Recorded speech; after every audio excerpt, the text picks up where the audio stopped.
Sai Ram, brothers and sisters, and members of the Sai family of Region 3.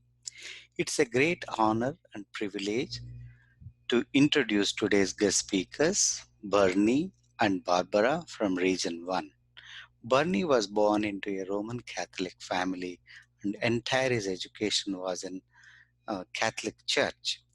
But in his 30s, he moved away from Catholicism towards other spiritual practices. That is the time he met Barbara, and through her, he came to know about Swami's teachings and Satyasai organization.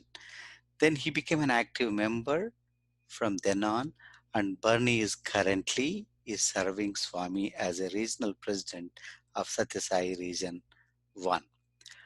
Barbara Robbins saw Swami in a video in 1974. Instantly, she felt that is the divinity she was looking for. Since those days, the very few devotees, it took her almost 22 years to get back to Swami. In 1997, she made a trip to Puttaparthi along with her husband Bernie and also their close friend Jatin Desai, a Sai devotee from that region. They had a wonderful time in Puttaparthi and felt the divine blessing in the physical presence of Bhagavan. After that, she became very active in Sai organization. She taught SSC for 20 years and she was a SSC coordinator and later served also as a service coordinator. Today, interviewing Bernie and Barbara and moderating this session is Brother Ramki and Shubha from Rally Sai Center. Brother Ramki served Rally Sai Center as a devotional coordinator and vice president and also as president. And Shubha is currently serving as a devotional coordinator for Rally Sai Center. Now over to Brother Ramki and Shubha to hear the journey of Bernie and Barbara. I'm Bernie and Barbara. A hearty welcome to both of you. We were quite fascinated to listen to your interview on Radio Sai. We were amazed at the experiences that you had with our beloved Swami. We would like to ask you a few questions so that everyone else can also benefit from it. Bernie, this question is for you. Barbara came to know Swami in the 70s. What about you? What was the first experience that drew you to him?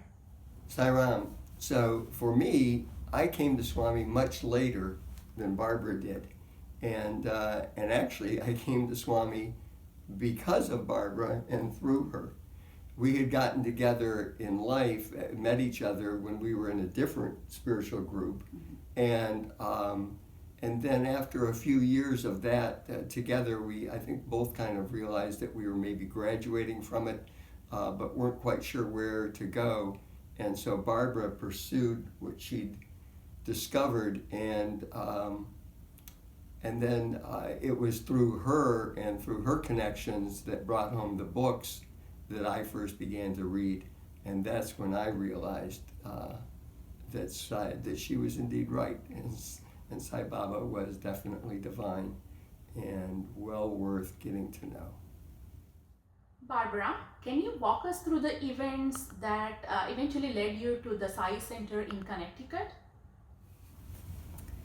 So it was a little bit of a long story to get from the first Richard Bach movie in 1974 to the Sai Centers that we eventually attended.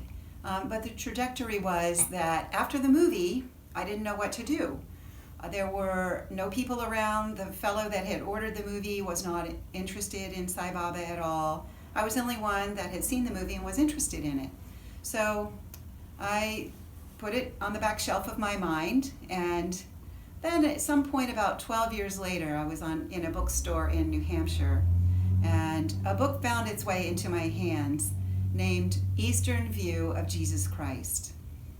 I read this book immediately, and it was the most powerful and highest vibration I had ever experienced in my life. And I got to the end. This was a comparison of Swami's words to Jesus Christ, his words and his sayings. I loved it and got to the end, and was very sad I didn't know what to do next. And so the book went on my shelf. And there it sat for another maybe 10 to 11 years. So at a certain point, we were in a spiritual activity, as Bernie had mentioned, and I felt as though I was coming to a graduation of that activity and was no longer really getting anything from it. So I thought back to the book and pulled it off my shelf and I wonder if Sai Baba is still on the planet.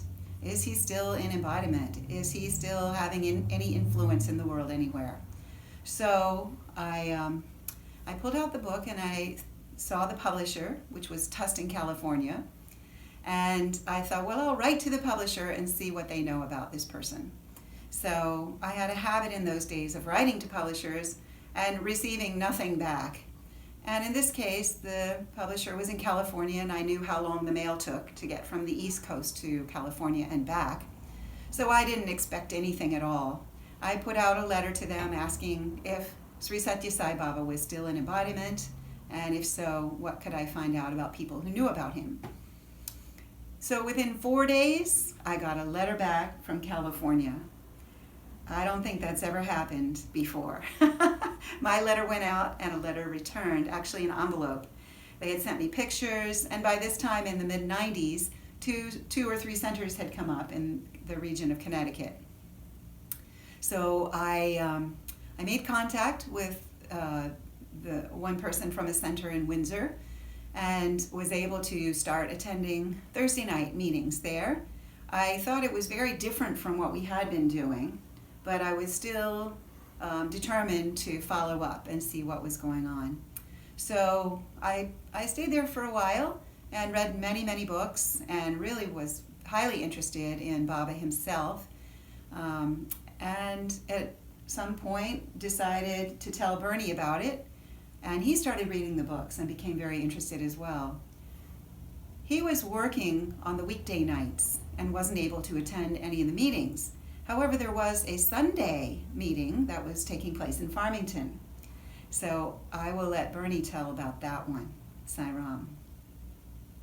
Bernie, what about you? What was your first experience of going to a Sai center in the US? Sai Ram. So my first experience was actually our first experience when we went to the Sai Center in Farmington. And I can still remember it very clearly because we walked in and we were given the address. We went there, we walked in, and the first person that I met was Jatin Desai. And I can still remember the huge smile on his face and the warm handshake as he welcomed us in. And we began to talk, and he talked to us about Swami, he talked to us about the center. He really did a wonderful job of explaining everything. And I can also remember feeling, because we both discovered that we had a real affinity, for Indian culture, that for the whole first year and actually beyond that, I think we were the only two Westerners that were there. And so we had all of this to ourselves, so to speak, just to really enjoy it, along with the fantastic food that seemed to be coming along. We got there in August, and it just seemed like every few weeks there was another celebration, Ganesh Chaturthi or Akhanda Bhajans, and then birthday, and all of that, of course, was attended by fabulous Indian food. Barbara, we were really impressed that you have read all the volumes of Satya Sai Speaks. That is quite a feat. Can you tell us more about it and also how it has influenced you? Sai Ram, yes, indeed. We have read the Satya Sai Speaks series, little at a time. So what happened was, over several trips, of course, we had brought back books from India and we were reading them. So I picked up Satya Sai Speaks whenever I could, as many as possible. And what we were doing was reading at nighttime before we went to sleep, just a few pages from the book. And we started in order with Satya Sai Speaks Volume 1 and continued until the last volume that was available at that time. And it really didn't take that long. In hindsight, when you look back on it, it felt like just a moment to absorb all of Swami's beautiful grace and teachings. So I had wanted to go right to the source. I didn't want to hear what other people said about him. I wanted to know what he said, Swami himself. And that's why I wanted to go right to SSIO Speaks. There's also Vahinis, which we've read as well. They're due probably for another reading at this point, but at nighttime, just before going to sleep, was quite useful. Everything that we take in, as we know from Swami's teachings, through all of our senses, is absorbed in our subconscious, and it stays there in the library of our mind for as long as we exist, which is forever. So every word that Baba had spoken and we read through the reading out loud and in our minds is still there somewhere. And on occasion, Swami will bring up a situation and something that he had said in one of the SSIO Speaks will come to mind and will be appropriate. So we know that he is the master puppeteer controlling everything that happens, every thought. So when I have thoughts about myself being not as good as I'd like to be, I just have to remember constantly that Swami is the doer. He even brings our thoughts to us. So that was the usefulness of reading his words, as they are absorbed in us and they become part of us. Sairam. Bernie, you mentioned that you were drawn towards Indian culture. What was so appealing about it that drew you to it? Ah, yes, Indian culture. So I guess my first acquaintance with Indian culture was way back when I was studying theology in the Roman Catholic Seminary back in Cleveland. And one of my classmates, or schoolmate, was Peter Fernando, who I believe was from Goa, but he was definitely Indian. And he was so unlike any of the other students, any of our other schoolmates there. He just seemed to be like 1,000 years old. He was so mature and just so calm and so peaceful. He never seemed to get riled up or anything. And so I kind of associated that with India because that's all that I really knew. And I thought, boy, if this is what people from India are like, I definitely want to find out more. But it was a passing thought way back then. And then when I got to know, some of the other Indians like Jatin, it just reinforced it. But also along the way, I discovered Indian music. The music of Ravi Shankar, even a little before that, was quite popular. And myself and a classmate of mine both kind of discovered it. And we would go down into the library and play the Ravi albums that we had collected and listen to the music on headphones and just really absorb it. So that also resonated. I think, though, it was Jatin that really explained it to me at some point when he was talking about something in Easterners and Westerners, and he said, well, Bernie, you're really Indian. It's only this embodiment that you're from the West. You're really an Indian at heart. And I kind of have to accept that. Bernie, what inspired you to go see Swami in India for the first time? So, again, as far as going to see Swami for the first time, we really did that in less than a year that we had been at the center. But Jatin suggested it, and what he said always made a great deal of sense to me. So we were a little concerned because at the time we had some reasonably significant credit card debt, and we didn't feel like we could afford anything like that. But between the time that he suggested it and the time that we were ready to go, we somehow magically cleared that debt. And so we were able to buy tickets and go to India to see Swami. And it was delightful because it was just the three of us. It was Jatin and Barbara and I. And of course, for me, it was wonderful because Jatin and I were on the men's side, so I was like his shadow. I was everywhere with him, and he was explaining things to me and everything like that. And poor Barbara, of course, was all by herself over on the ladies' side. But as you'll find out, she had Swami with her also. She just didn't know it right away. So Barbara, we know Swami works miracles through transforming people. Can you please tell us about your transformation journey? Transformation journey is a huge topic, but playing off of what Bernie just spoke about on the first trip, I believe that was the beginning of my transformation.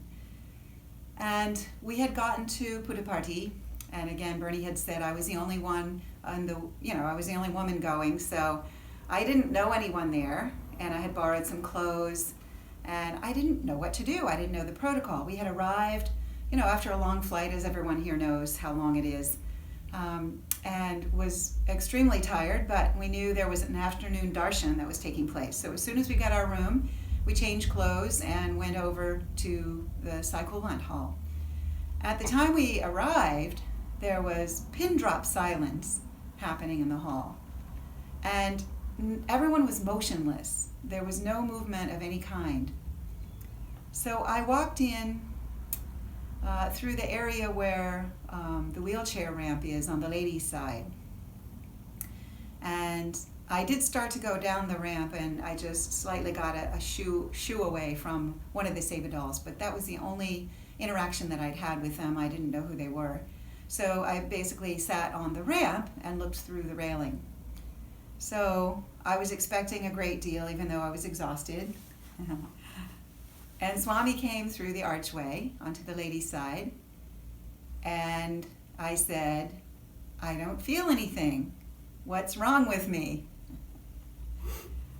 He walked across, taking letters and greeting people, and he continued walking across, and he went around the corner up to the veranda, but I didn't know there was a veranda there. I couldn't see it. I was behind a cement wall.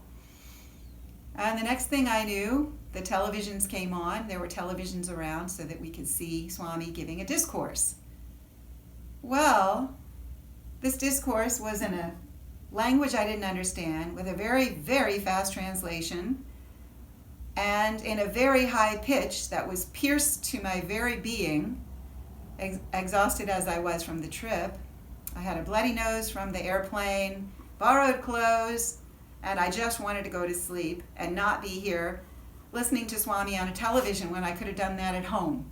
Why did I come? So about an hour goes by. Finally, in my mind, the lecture is over. And Swami walked back out, and he was jovial with people, and he continued to walk out amongst the ladies. And he got to the archway to go back to his home. And at that point, my heart sent out, I can only explain it as an etheric water balloon. This water balloon left my heart and went blobbing through the air, and it went into Swami's back. And he kept it. I caught my mind saying to my heart, "I did not give you permission to do that." And that was the first time I realized what a controlling master my ego had been all this time throughout my life. This is the beginning of a transformation of understanding how identified with the ego we have been most of our lives, unless we know about Swami from an early age. So the transformation journey has been detaching as much as possible from the ego, which is a good servant, but a terrible master, as Swami says. And all along the way, dropping off the unneeded things such as anger and ego and attachments and disappointments, all of those qualities which are no longer needed on our way from becoming human to divine.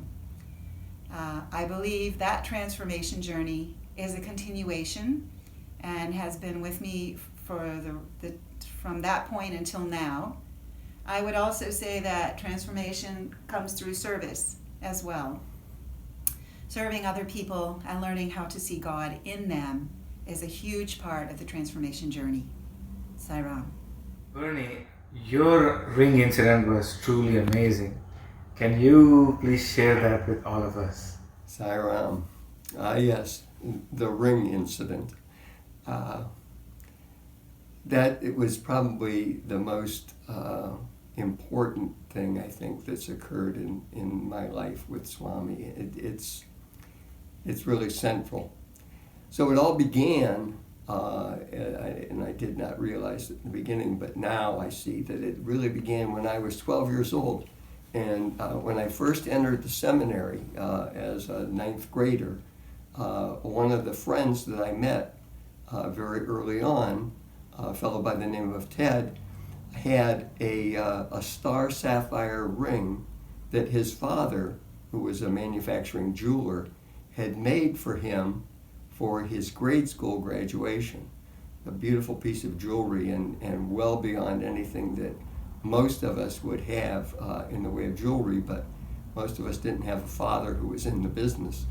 So he wore it to school, and he only had it for less than 2 weeks, I think. But I saw it, and it was the first time I'd ever seen a Carbochan stone, which is one that instead of being faceted like most diamonds and rubies and emeralds and things like that are, is round. It's like a half round shape, and so that there's a star that is formed anytime bright light is shined on it, and it's a six-pointed star, and it's really kind of interesting. It's a whole different type of stone, and it's always made from, or usually made from, sapphires, which is a very particular chemical formula. But at any rate, Ted had this ring, and I just looked at it and I was just amazed by it. But then, within 2 weeks, it was gone. The priest had decided that he shouldn't have it there, so they sent it home with his parents after that first month or so, and I wasn't going to see it again for several years until Ted and I were together again, and I had a chance to look at it and comment on it. But it always stuck in my mind, so that probably 15 years after that, I was working in a music store because I was a musician of sorts, self-taught, but it was also a jewelry store. And so there I would see, some small Lindy star sapphires in rings and other jewelry, but they really weren't very impressive to me. And it was explained to me that they were all man-made, and that Dr. Lindy had come up with the process of making man-made star sapphires and that sort of thing, and that's really what the jewelry was.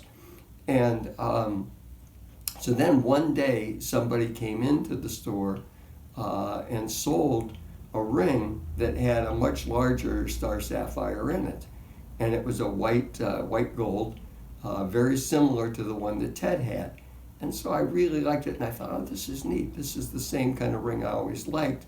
So I talked to the owner about it, and I inquired if I could purchase it, and he was, of course, very kind to me and said yes, and he even gave it to me at the price that he paid for it.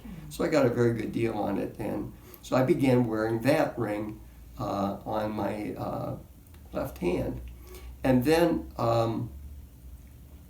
years later, actually, then I inherited another ring from my father.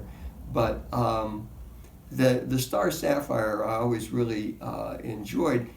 It was probably a good 10 to 12, maybe even 15 years after that I found myself living in Connecticut, and I had my ring on, and we happened to be talking to some people. I was in the home improvement business, the wholesale end of it, selling windows and siding and things like that.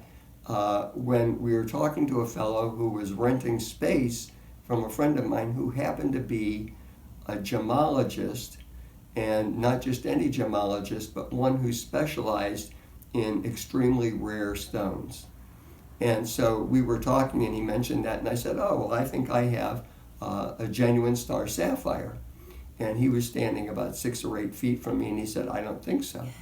And I thought, well, can you really tell a real star sapphire from that distance?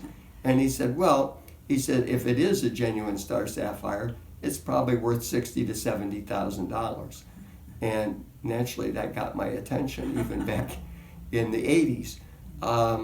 So I asked him how he could tell, and he said, well, he had a microscope, in his office that was right near where we were. He said he could check it. And I said, sure, go ahead. So I took the ring off, I handed it to him, and he came back with the ring in like 3 minutes and said it's a very nice stone. but it's not a genuine, it's a man-made stone. So I asked him, how he could tell, and I said I thought it was natural because it didn't have the L that's usually etched in the back of a Lindy star. And he said, well, very often, people will just buff out the L, just to take it away, and he may be trying to trick somebody else or maybe not, but whatever. But he said that all man-made stones have air bubbles in them because they're only made with heat and not with the heat and pressure that creates the natural star sapphires. And the both of them are identical in terms of their chemistry.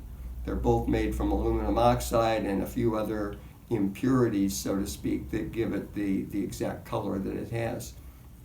So I accepted that. I thought, well, that's very interesting information. So I certainly didn't forget it, but it wasn't real important to me until about 15 years or so after that, when we were getting ready to go, and actually when we were on our way to Buddha Party, and it was like our third or fourth trip. And that was when Jatin had said, Swami told me at my last trip there in October to come again and bring the whole family. And his wife and children had not been, his wife hadn't been in years, and the youngest one had not been at all. In fact, I think the youngest two had not been there at all. So they were going to do that, and it was scheduled for August. And he mentioned it to me probably in like April or May and said, you should come with us. 2003. In 2003. And he said, but, Swami has said that I should come with the family. He said, and you're really family, so you should come along with us. But don't tell anybody because it's just going to be, the family. So I thought, all right, well, that's very kind. So yes, we'll make arrangements. So Barbara and I booked some tickets and didn't tell a soul about it but we found out that it's very difficult to keep secrets in the Sai community. Somebody mentioned it. So somebody did. So by the time we were getting ready to go, it was like a week or so before, and we realized that there was like 108 people who were all kind of going on this trip.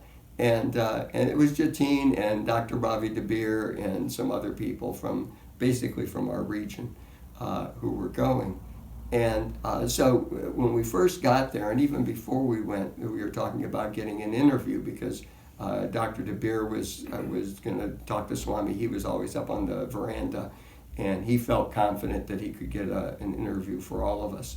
So we got there that Friday night, and Dr. Ravi actually asked to borrow my camera so that he could take some pictures up there. And I said, sure, and I gave it to him.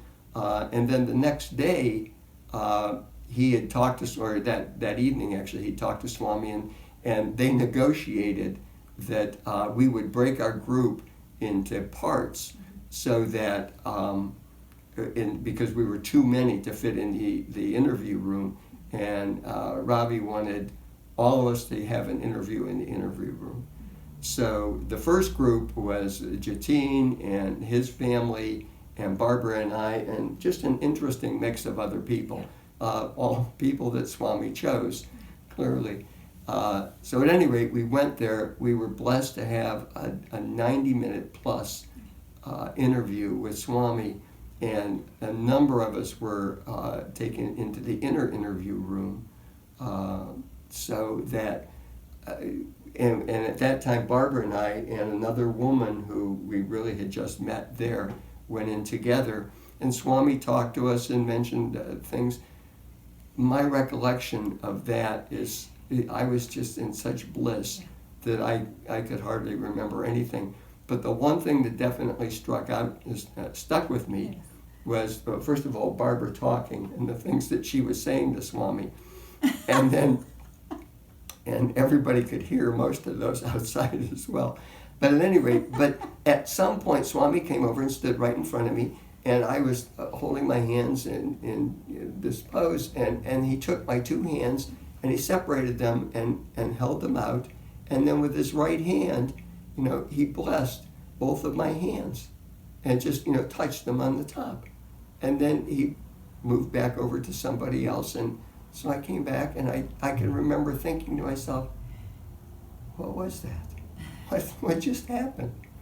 So I really had no idea what that was about, but I realized that what he'd done is blessed my hands. And I can also remember other people telling us beforehand that, if you get into an interview, don't wear your jewelry. Always leave your jewelry in your room, because if Swami sees that you already have jewelry, then he won't manifest jewelry for you. But if you don't have any on, he might. And so I thought, Swami, being all-knowing, probably is not going to be fooled by me leaving jewelry in my room. So I paid no attention to that and just wore the jewelry anyway. So the rest of the trip there was just very eventful and amazing, and all kinds of things happened. But it was the shortest trip that we were ever on. And so 8 days later, we were leaving, and we were on the plane going back and just thinking about all the things that happened. And then again, going over the whole time in the interview room and my interactions with Swami. One of which was actually being able to have a picture of myself with Swami at the very end. That's another story. But at any rate, I was thinking about it on the plane, and I was thinking, why did he bless my hands? What was the significance of that? And then I started to think about this ring. And I started to think about the whole history of it, how it came to me, how, and so when I first saw the first star sapphire, and then when I bought this ring when I was working at the music store, and then when I found out about it from the gemologist, and I can even remember trying to get more information about star sapphires, natural star sapphires, and calling 4 or 5 local jewelry stores to ask if any of them had. And I had jewelers telling me that there was no such thing as a natural star sapphire. They were all man-made, because they didn't deal in them, because a natural star sapphire, especially a perfect one like this, the perfect color and the perfect star, were so rare that it just in Akron, Ohio, or even in Hartford, you didn't find people that were dealing in those. So that was the thing that really made it different. And then it all of a sudden I started to think back about how I had criticized other people for talking about the miracles that that they experienced, and they say, I was on my way to the dentist and I was running late, and I said, Swami, I need a parking space, and there was a parking space, that just what I needed. And that was a miracle. And I think, well, that's more like a coincidence. Swami didn't manifest the parking space. It's not like he made a car disappear so you could park yours there. So that was I was a little critical of that. And I was thinking about that. It was a long plane ride, so I had a lot of time to think about all of this on my way back. And then I started thinking about what I learned about the star sapphire, which was those bubbles, and that's what made the difference between a natural star sapphire and a man-made star sapphire. And I thought, Swami he could do that. He could make them disappear, but he would not do that. So I put it out of my mind numerous times. On the flight, when I got back, I said, no, I'm not even going to think about it. It was just under a week back, and I thought, I can't think of anything else. I've got to find out. So I got down the microscope that I had used to verify the bubbles when they were first there, when I was first told about that. And I put the ring underneath there, and I looked through the stone, and right where I had seen the bubbles before, there were no bubbles anymore. And from there on, I think I cried first, and then I started thinking about what I'd said about other people and small miracles. And there were so many thoughts that poured through my mind, and that really, I think, is the miracle. It's the illumination that came to me from this, that everything, the fact that Swami had set this miracle up more than 60 years before, so that at this one moment, he could do this and give me this fabulous lesson in humility, in the value of things, So thinking that now I had a natural star sapphire, now to the world this would be worth $60,000 or $70,000. Who knows? Probably more by now. But it's worth infinite value because it's the product of Swami's miracle. So I would no more sell this ring than anything. I mean, it would be impossible for me. So all of these things these are lessons that I'm still learning from this ring, from this interaction with Swami. Such a blessing. Om Sai Ram. Loving Sairams to all. What a beautiful talk. Our deepest thanks to Sister Barbara and Brother Bernie for having taken us through their own journey towards Swami, their tryst with divinity. That was so beautifully articulated.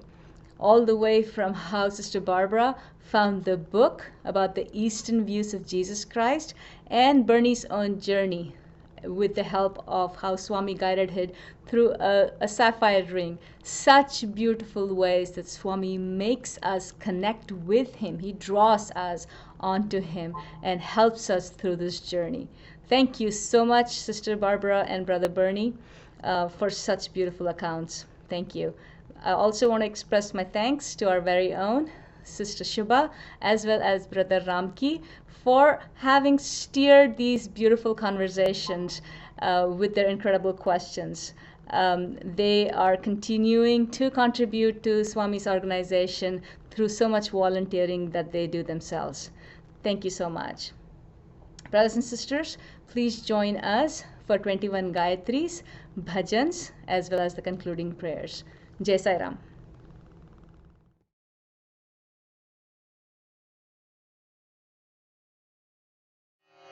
ॐ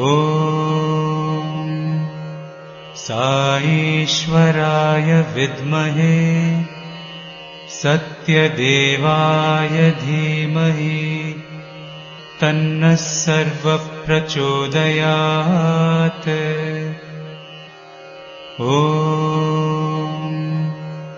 साईश्वराय विद्महे सत्यदेवाय धीमहि तन्नः सर्वप्रचोदयात्।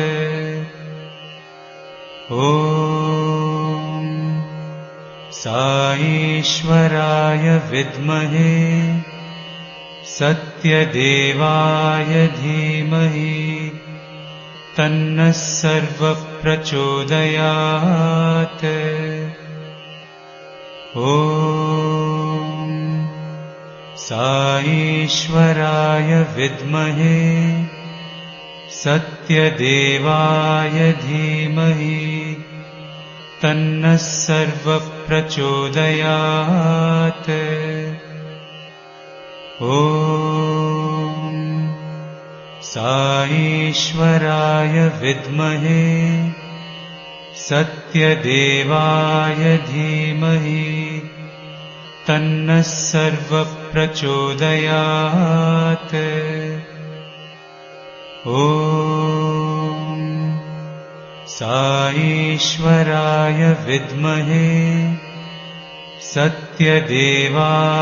धीमहि तन्नः सर्वप्रचोदयात्। ॐ साईश्वराय विद्महे सत्यदेवाय धीमहि तन्नः सर्वप्रचोदयात्। ॐ साईश्वराय विद्महे सत्यदेवाय धीमहि तन्नः सर्वप्रचोदयात्। ॐ साईश्वराय विद्महे सत्यदेवाय धीमहि तन्नः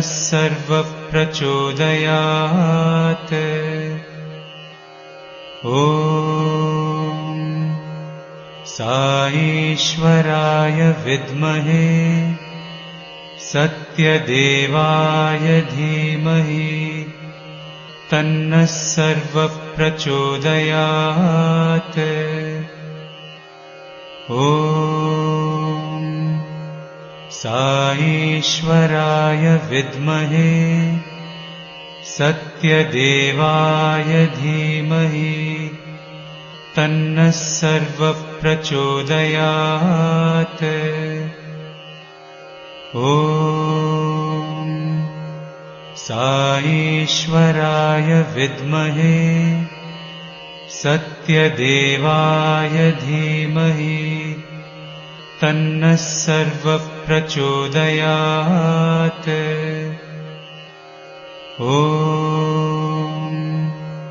साईश्वराय विद्महे सत्यदेवाय धीमहि तन्नः सर्वः प्रचोदयात्। ॐ साईश्वराय विद्महे सत्यदेवाय धीमहि तन्नः सर्वः प्रचोदयात्। ॐ साईश्वराय विद्महे सत्यदेवाय धीमहि तन्नः सर्वः प्रचोदयात्। ॐ साईश्वराय विद्महे सत्यदेवाय धीमहि तन्नः सर्वः प्रचोदयात्। ॐ साईश्वराय विद्महे सत्यदेवाय धीमहि तन्नः सर्वः प्रचोदयात्। ॐ साईश्वराय विद्महे सत्यदेवाय धीमहि तन्नः सर्वः प्रचोदयात्। ॐ साईश्वराय विद्महे सत्यदेवाय धीमहि तन्नः सर्वः प्रचोदयात्। ॐ साईश्वराय विद्महे सत्यदेवाय धीमहि तन्नः सर्वः प्रचोदयात्। ॐ साईश्वराय विद्महे सत्यदेवाय धीमहि तन्नः सर्वः प्रचोदयात्।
शम्भो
परम दयालो साईरा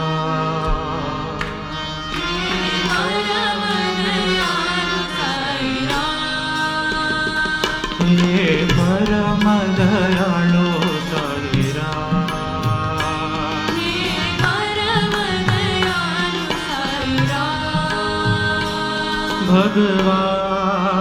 भगवान भगवान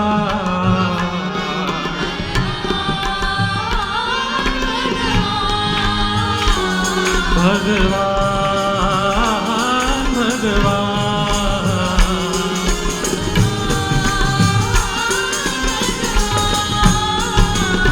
हे परम दयालो साईरा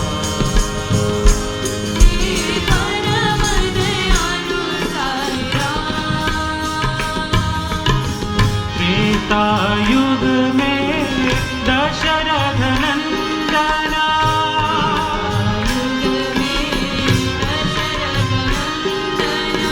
त्रेतायुग में दशरथ नंदना,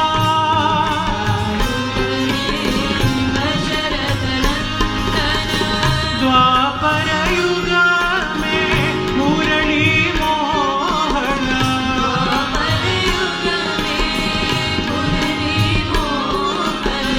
द्वापर युग में मुरली मोहना,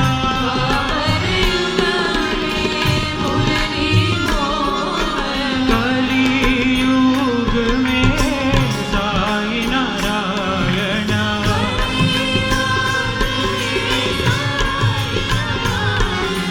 कलियुग में साई नारायण,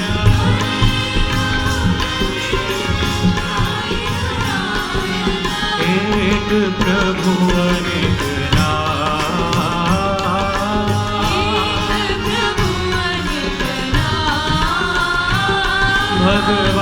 भगवान भगवान,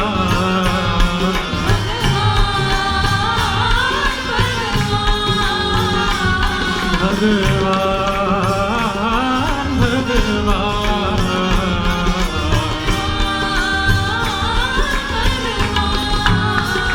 हे परम दयाळु दया,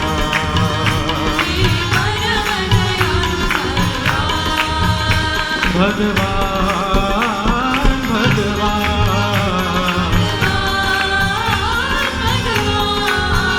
हे परम दयाळु दया,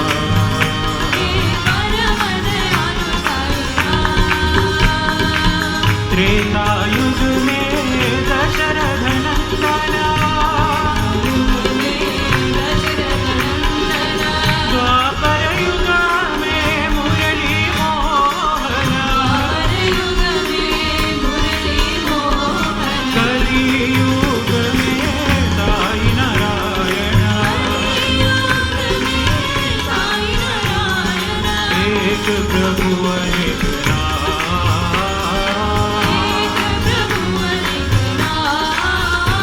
भगवान भगवान,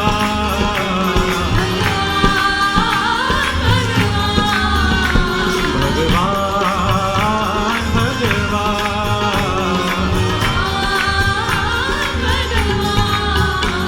हे परम दयाळु साई राम।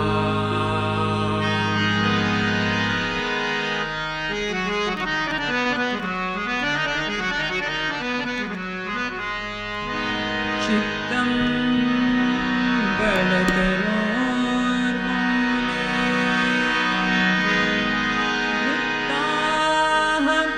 शिष्या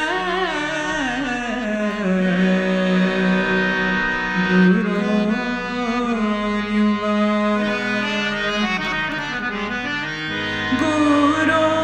गुरोस्तु मौनव्याख्यानम्,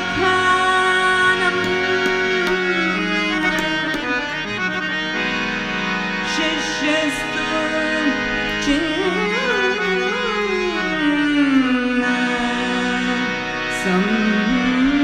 संशया,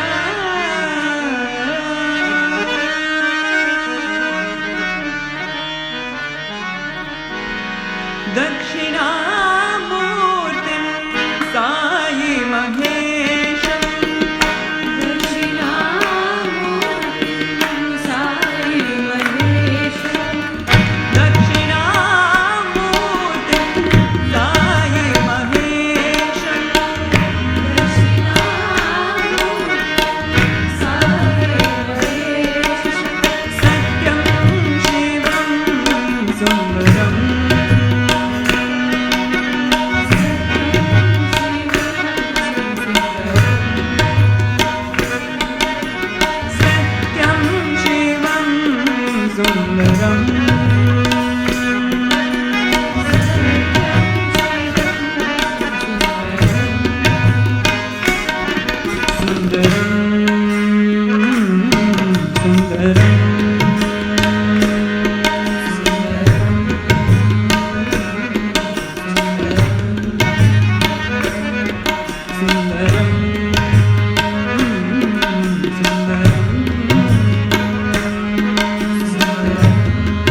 यमुना तीर विहारी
यशोधनन्दन व्रज जनरञ्जना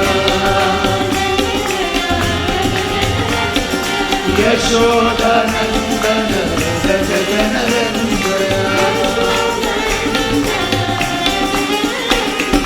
यमुना तीर विहारी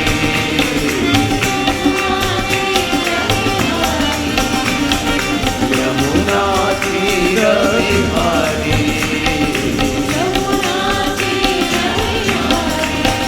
हरे कृष्णा हरे कृष्णा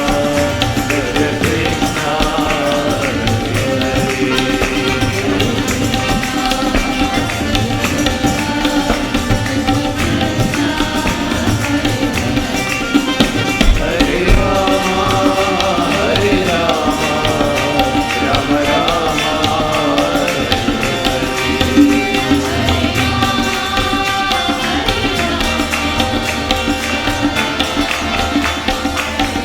हरे कृष्णा हरे कृष्णा कृष्ण कृष्णा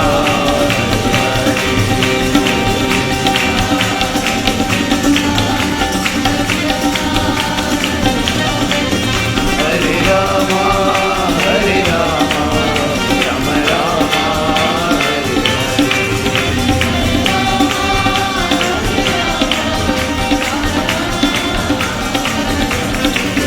हरे रामा हरे रामा राम रामा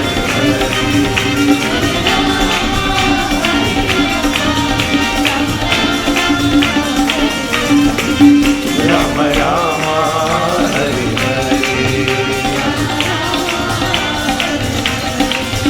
राम रामा हरे हरे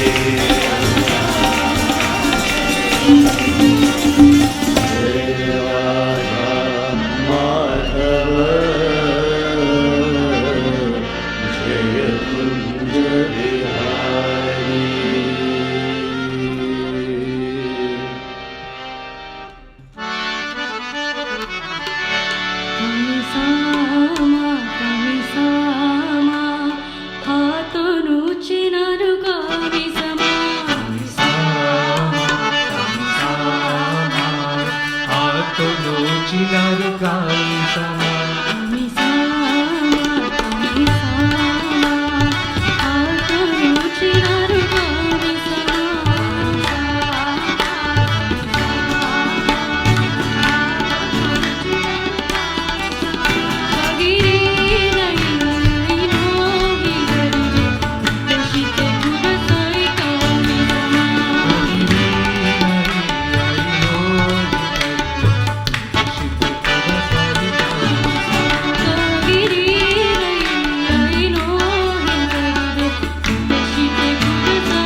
महादेव बोलो जय पांडुरंग बोलो महादेव बोलो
समस्तलोका सुखिनो भवन्तु समस्तलोका सुखिनो भवन्तु समस्तलोका सुखिनो भवन्तु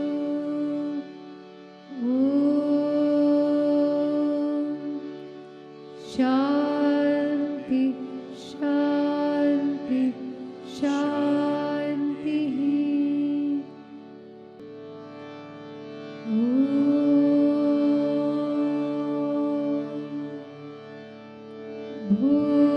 भूर्भुवस्सुवः तत्सवितुर्वरेण्यं भर्गो देवस्य धीमहि धियो यो नः प्रचोदयात् अशीमवहु वहिष्ठेमस्ति उष्टास्ति उष्टाहमय शतशाय वहिष्ठायशि नमो तस्सा भगवतो अरहतो सम्मा सम्बुद्धस्स बुद्धं शरणं गच्छामि धम्मं शरणं गच्छामि संघं शरणं गच्छामि श्मा Yisrael Adonai Eloheinu Adonai Echad Adonai Echad Adonai Echad. Our Father, who art in heaven, hallowed be thy name.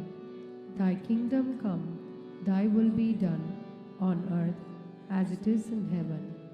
Give us this day our daily bread, and forgive us our trespasses, as we forgive those who trespass against us. And lead us not into temptation, but deliver us from evil. For thine is the kingdom, and the power, and the glory, forever and ever. Amen. Bismillah ar-Rahman ar-Rahim. Bismillah ar-Rahman ar-Rahim. Bismillah ar-Rahman ar-Rahim. La ilaha illallah, Allah, Allah. La ilaha illallah, Allah, Allah. La ilaha illallah, Allah, Allah. La ilaha illallah, Allah, Allah.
Sai Ram, thought for the week. To have proper results, take experience as the basis. Experience comes out of the heart, not from outside. You don't need to struggle for experience. Don't do experiments. In the field of science, you can expect certain results by performing experiments. But in the spiritual field, there are no experiments, only experience. How do you get experience? You carry sugar in your hand and put it in a tumbler of water. The sugar settles down at the bottom of the tumbler. When you stir it and mix it with water, you cannot see it in your eyes. You cannot catch it in your hand. How do you decide whether the sugar is present in the water or not? You put a drop of water on your tongue and taste it. Then you come to know that the sugar is present in the water. Similarly, the body is a vessel. Divinity is the sugar. It is not possible to see divinity with your eyes. You cannot catch or hold it, but you can experience its bliss. Through this experience, you can know the presence of divinity within you. Satyasai Speaks, Volume 26, 1993.